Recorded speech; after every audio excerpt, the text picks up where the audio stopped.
आज हम कथा प्रारंभ कर रहे हैं। श्री धाम वृंदावन में एक पंडित जी कथा कर रहे थे। कथा माने श्रीमद् भागवत की कथा हो रही थी और एक ग्वालिन जो थी वो रोज जमुना पार करके वृंदावन में दही बेचने के लिए जाती थी। एक दिन उसकी दही समय से बिक गई।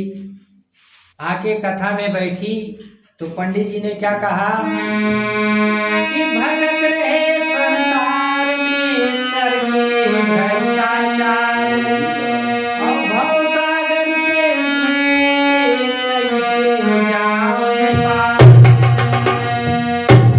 इस संसार में नाना प्रकार के भ्रष्टाचारों में जीव लिप्त है तो भवसागर से पार कैसे जाएगा। फिर आगे कहा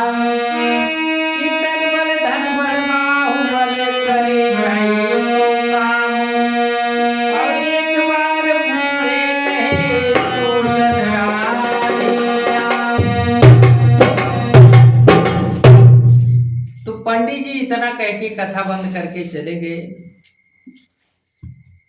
ग्वालिनी ने सोचा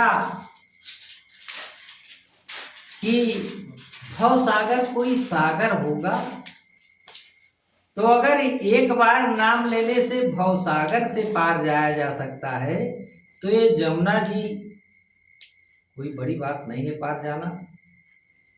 अर्थात उसके मन में दृढ़ता हो गई। रोज नाव पर आती थी, महाराज 2 रुपए लगते थे, तो आज उसकी दृढ़ता ऐसी बनी, संकल्प ऐसा कि जिसका कोई विकल्प ही ना हो। क्योंकि जब विश्वास हो जाता है तभी दृढ़ता आती है। तो हुआ क्या कि चली आज उसने नाव नहीं किया और जमुना जी के किनारे पहुंचकर एक पांव जमुना जी में रखा, बोली राधे श्याम। दूसरा रखा, फिर बोली राधे श्याम। तो चमत्कार हुआ नाम का महाराज बिना नाव के उस पार चली गई। अब उसका नित्य का ये कर्म हो गया कि बिना नाव के आती और बिना नाव के जाती। तो जब 1 महीने बीत गए इस क्रम को होते होते तो उसने गुरु जी का पता लगाया कि वो जो कथा कर रहे थे पंडित जी वो रहते कहाँ हैं। तो जाके उनसे मिली और उनका निमंत्रण लिया। कहा हे पंडित जी मैं आपका निमंत्रण लेती हूँ, आपको कल मेरे घर चलना है। तो पंडित जी कहा कोई बात नहीं, लेने के लिए आ जाना बेटी। दूसरे दिन पंडित जी बिल्कुल छड़ी लेके, छाता लेके, घड़ी बांध के, इत्यादि इत्यादि, अंगूठी पहन के, अपना त्रिपुंड लगा के और बढ़िया वस्त्र पहन के तैयार हुए।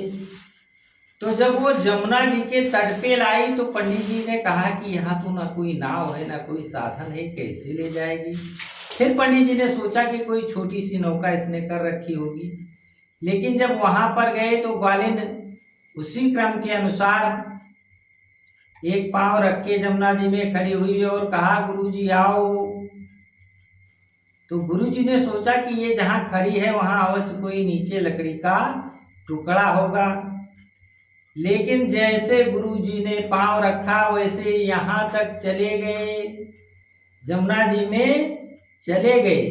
ग्वालिन ने हाथ पकड़ा और उसने कहा क्या